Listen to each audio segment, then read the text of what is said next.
ભાગેડુ લગ્નના કાયદામાં સરકાર ફેરફાર કરશે તો વડોદરામાં મુસ્લિમ અગ્રણીઓ પણ ખુશખુશાલ જણાઈ આવ્યા છે। ખતીબ અમીરુલ્લાહ સાહેબે નિવેદન આપ્યું છે કે મુસ્લિમ સમાજ એ કાયદાના સમર્થનમાં છે। દીકરીઓને કાયદાથી રક્ષણ મળશે।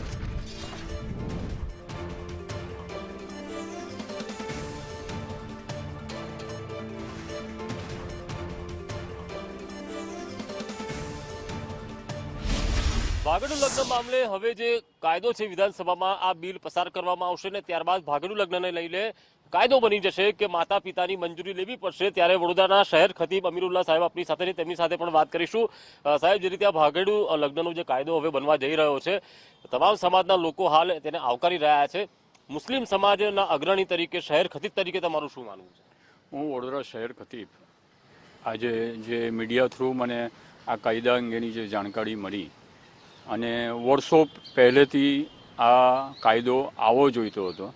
આ કાયદાના વિભિન્ન પ્રકારના તબક્કાઓમાંથી આ પસાર થઈ રહ્યો છે અને પસાર થશે અને સમાજને અમૂલ્ય એક શારીરિક રીતે જોવા જઈએ તો જે સ્ત્રી છે, જે બાળકી છે કે જે છોકરી છે એને રક્ષણ 100% મળી રહેશે। આજે વિભિન્ન પ્રકારના અધર કાસ્ટમાં જે લગ્ન થઈ રહ્યા છે અને એ એકંદરે આગળ જતાં એ તૂટી જાય છે અને એમાં વધારે પડતું નુકસાન છોકરીને થાય છે, એના સગાવાલાને થાય છે, મન દુઃખ થાય છે અને એ જે આપઘાત કરવાનો જે છે એ રસ્તો બંધ થઈ જશે। અને બીજું કે માતા પિતાની પરવાનગીના કારણે એ છોકરીને સારી રીતે વધારે પડતું રક્ષણ મળશે અને એના કુટુંબમાંથી એને રક્ષણ મળશે અને માલ મિલકતમાં બી એને મળશે, કેમ કે જ્યારે અધર કાસ્ટમાં જાય છે તો એને તદ્દન કપડાં પહેરેલી હાલતમાં જ જવા દે છે, હોય છે તે પણ લઈ લે છે।